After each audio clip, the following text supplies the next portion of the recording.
You know, there ain't nothing worse during the holidays if you wanted to eat and feast and you had to go to the dentist during the holidays. Have you had anything that came up that you just thought, why now? Why me? Why? Imagine if you got all the desserts or foods or things that you wanted and it came right upon you and then boom, it hit you like a ton of bricks. And then you had to make a U turn and, you had this or you had that. Some people have gone through that. Some people have actually had situations where those were like circumstances they could not avoid.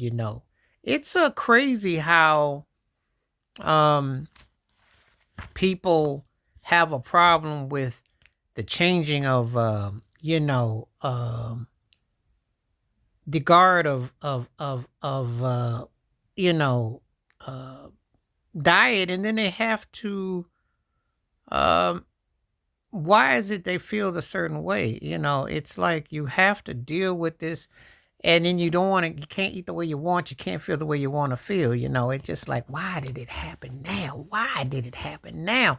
Why I gotta go do this right now? But it's just kind of how life goes sometimes. Sometimes life be like that.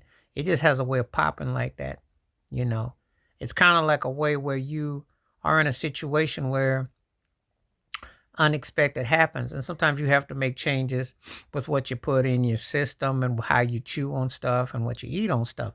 And people want to do what they want to do, and your body is telling you in some ways, um, this ain't gonna be the way it's gonna be popping off forever and ever. And you feel like, oh, I got to do this, I want to do this, but it's kind of like, I don't know. But sometimes you have to get your teeth checked. You have to do certain things like that. You got to floss more.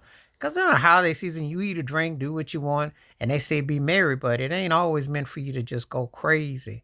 It ain't always meant for you to just, you know, do that, because you have to understand uh you have to understand that you have moderation, not where you just go liberation, but moderation. There's a difference between moderation and liberation. So you have to take it upon yourself where you don't go crazy with it, and that you kind of put it in the context. So sometimes people just kind of like lose it, they just can't help it.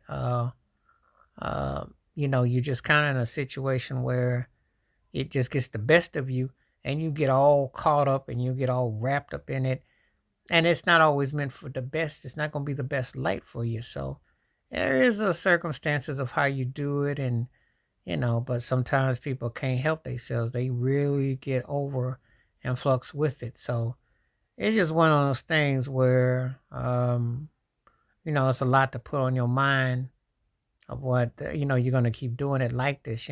So anyway, have you had that experience where because you ate too much that you had to make a special emergency trip or go see the dentist, or you had to go see the doctor or something? Because right when the time of the year when you just want to feast it, you can't. And most of the time, that's when people always talk about their New Year's resolutions because they didn't ate too much and did too much. Ever happened to anybody that you know that acid reflux or something came up before the holidays kicked in and you weren't privy to indulge in doing it? Has it happened? And if so, do tell me below, because usually you never hear people talking about, I had to make that exit before I could get into that train wreck or that car wreck of grubbing and eating anything I wanted. I'd be curious if that has happened to anybody out there, because more often than not, you never hear that story. You always hear the after January and they got to pay all the bills and they ate all the food, they got a full belly and no money in the bank. Please hit like, subscribe, welcome thoughts, comments, and I do respond. Thank you. Wash your hands. Keep your mind clear. Watch out for another shitter if you like, and hit that membership. Stay safe, stay blessed, stay woke, stay true, stay real. I'm out one time. Peace.